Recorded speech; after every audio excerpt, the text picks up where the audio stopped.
დღეს მინდოდა მენახებინა, როგორ განსხვავდება ერთმანეთისგან ჩვეულებრივი ასტროლოგიური ჟურნალი, რომელიც იყიდება ყველგან მაღაზიებში და პროფესიონალური ასტროლოგიური ჟურნალი ასტრომოყვარულებისთვის, რომლებსაც ესე მაღაზიებში ვერ ნახავთ, მაგრამ იყიდება კონკრეტულ ასტროლოგიურ მაღაზიებში, ინტერნეტ მაღაზიებში, ანუ უნდა იცოდე სად იყიდო.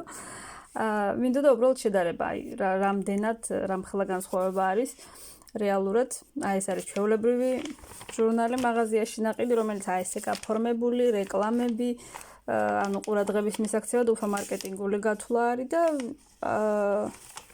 ყოველდღიურიც არ არის, ყოველ წელს ეს წლის არის და მოცემული არის ეს გველის წელზე, თვარის დღეები და რეკომენდაციები თვარის დღეების მიხედვით, მოკლე რეკომენდაცია, 1-2 წინადადებით და შემდეგ არის პროგნოზი.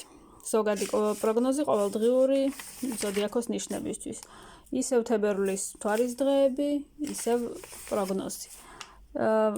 შუაში ესე რეკლამები, ისევ იგივე, აპრილი, სექტემბერი, ანუ მეტი არაფერი არ არის.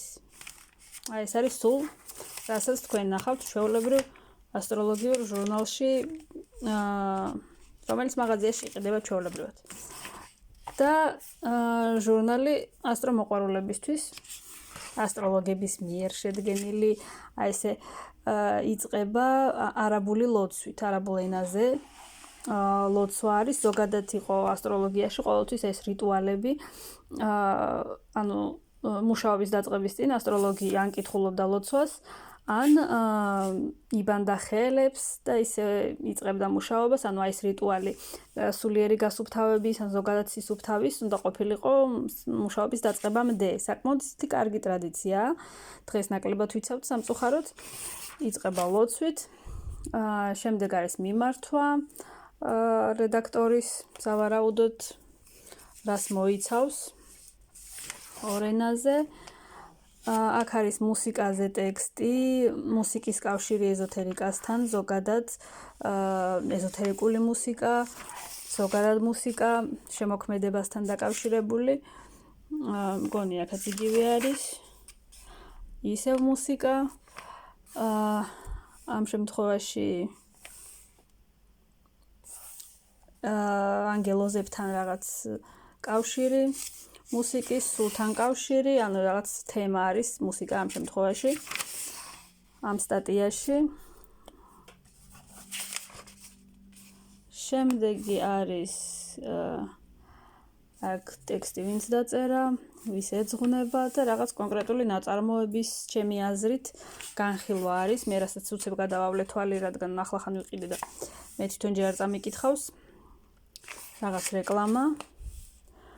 სულიერი წინსვლის ეტაპების ანალიზი. საკმაოდ ისეთი სერიოზული თემა არის. ავტორი ხედავთ არ არის რუსი წარმოშობით, ნათარგმნია ეს სტატია.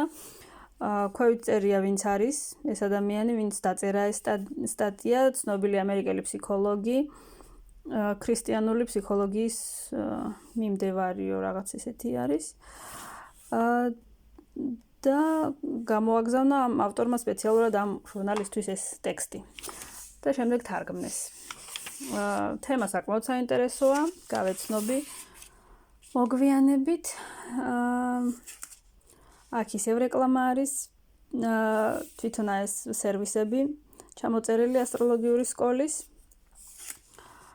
აქ არის ასტროლოგიური ანბანი, შემდეგი სტატია ისევ ავტორს დააკვირდეთ და აქ არის უკვე ანბანი ასტროლოგიური, ეს არის კონკრეტული ასტროლოგიური ნიშნები, რას გულისხმობს, რას ნიშნავს, რატომ შეირჩა.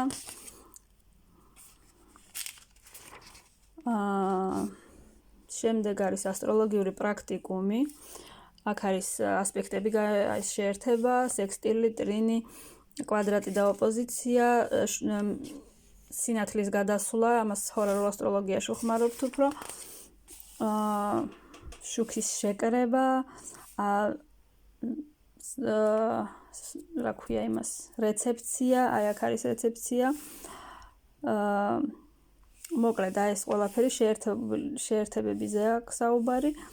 აქ რეცეფციაზე არის საკმაოდ ისეთი ვრცელი ტექსტი. ფორტუნას პარსი. ანუ ერთი შეხედვით ახლა მე რასაც უყურებ, საკმაოდ ისეთი საინტერესო ჩანს, განხილულია კონკრეტული რუკა და არის მოცემული რაღაც სამუშაო, სახლში სამუშაო, საშინაო დავალება, რასაც ეძახით.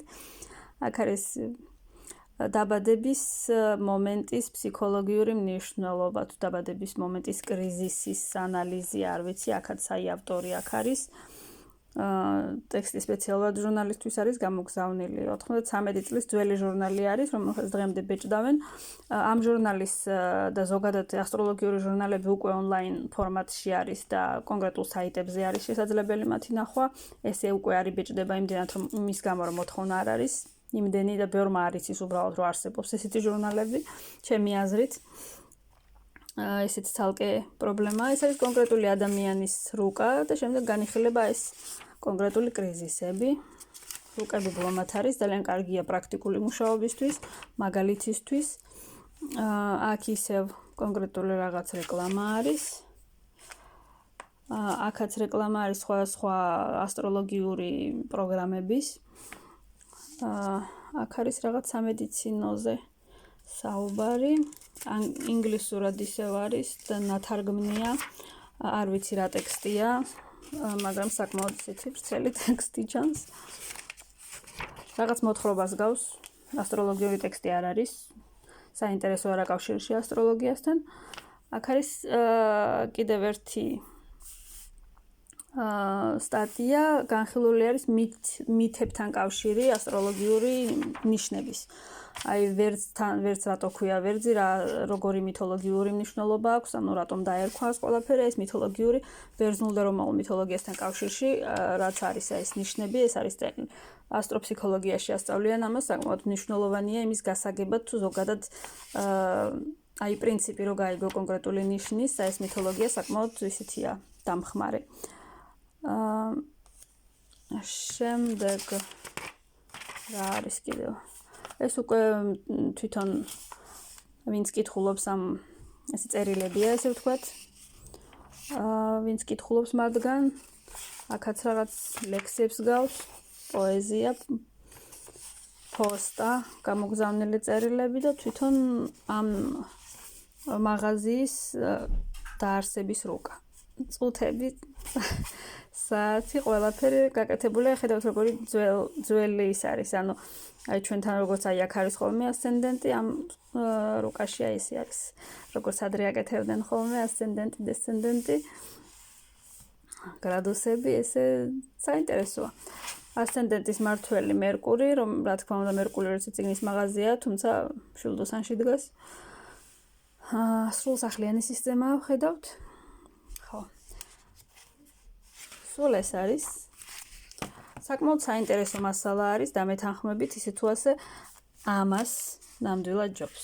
ანუ ინფორმაციის რაოდენობის მიხედვით არის კატასტროფული სხვაობა ამ ორ ჟურნალს შორის. აქ ვხედავთ ძალისხმევას, ვხედავთ თარგმანებს კონკრეტული ტექსტებისას, ვხედავთ კონკრეტულ რუკებს, ანუ პრაქტიკულს რამხელა ცოდნის შეძენაა შესაძლებელი აქედან და ვხედავთ აი ამას, რომელიც საერთოდ უსარგებლოა ყველანაირად, იმიტომ რომ ყოველდღიური აი ეს ზოგადი რა ქვია პროგნოზი, ყოველდღიური პროგნოზი არის ბევრ ესე ვთქვათ ასტროლოგიურ წიგნებშიც არის ნახსენები, რომ ეს არის ფულის კეთების ყველაზე მარტივი გზა, იმიტომ რომ ეს კეთდება და ვინც ისწავლა ასტროლოგია, ყველა მიცის, როგორ კეთდება ეს და რამდენად კავშირში არის კონკრეტულ ადამიანთან, არანაირი კავშირი არ აქვს. ძალიან ზოგადი არის და ამის მიხედვით ცხოვრება საერთოდ აბსურდია. და მთვარის დღეები კარგი არის, მაგრამ მთვარის დღეები კარგია, როდესაც კარგი ახსნა აქვს. ანუ როდესაც ახსნა ამ კონკრეტული დღის არის, ესე ვთქვათ, ინფორმატიული, პრაქტიკული და გამოსადეგი. ორ წინადადებაში არ ვიცი. რა შეიძლება გაიგო და მთვარის დღეები კარგი არის დიეტისთვის, კვებისთვის, სულიერი პრაქტიკებისთვის, ანუ ბევრი მნიშვნელოვანი ინფორმაცია არის მთვარის დღეებში და აი ეს რაღაც აბსურდი, არ ვიცი, რამდენად გამოსადეგი არის. რამდენად ვინ იყენებს, არ ვიცი, შესაძლოა ვინმე იყენებდეს, თუმცა ნაკლებად სავარაუდოა, ცოტა ვინმე გამოჩნდება, ვინც იტყვის, რომ ეს ყველაფერი ხდება. Ну, შეიძლება თქვას, რომ ერთხელ ახდა. აი ესე. და ფასიც რაც შეეხება, ეს უფრო ძვირია, ვიდრე ეს. როცა უნდა გასაკვირი იყოს, ალბათ ამიტომაც არ გამოდის ესე ჟურნალის სახით ესენი, იმიტომ რომ ნაკლები ყავს მომთხოვნი, ესე ვთქვათ, ან ნაკლებად იყიდება რეალური ცოდნა, ვიდრე აი ესეთი გალამაზებული სისულელეები. ხალხს რატომღაც ეს უფრო მოსწონს, იმიტომ რომ უფრო მარტივი არის ახსაქმელად რეალურად. და აი ამ ასეთი ჟურნალების გამო ასტროლოგია აღიქმება ესეთ სასაცილო იმათ, რომ ასტროლოგიას რო ახსნებ ეცინებათ და აი ამის გამო ეცინებათ, იმიტომ რომ აი ამის გამო მეც მეცინება. სხვას რა უნდა უთხრა. ამიტომ ჩემი რჩევა იქნება მე არ ვიცი მოვიძიებ, თუმცა გააჩნია იმასაც ვინ რამდენად კითხულობს რუსულ ენაზე, ვინ კითხულობს ინგლისურ ენაზე, ყოველ შემთხვევაში თუ გამოწერით არის ეს ესე ვთქვათ ასტროლოგიური ჟურნალები, ინგლისურ ენაზეც იქნება დარწმუნებული ვარ და ონლაინ მით უმეტეს ონლაინ ჟურნალები იქნება, უბრალოდ საძებნია და მოსაძებნი არის წყარო, მოსაძებნია კარგი ჟურნალები და იქნება ესეთები აუცილებლად, იმიტომ რომ ყავს არის მოთხოვნა ამაზე, უბრალოდ შედარებით მცირე ნამდვილი ცოდნა ისე თუ ასე ყველას არ ჭირდება. სულ ეს იყო რისი თქვაც მინდოდა დროებით.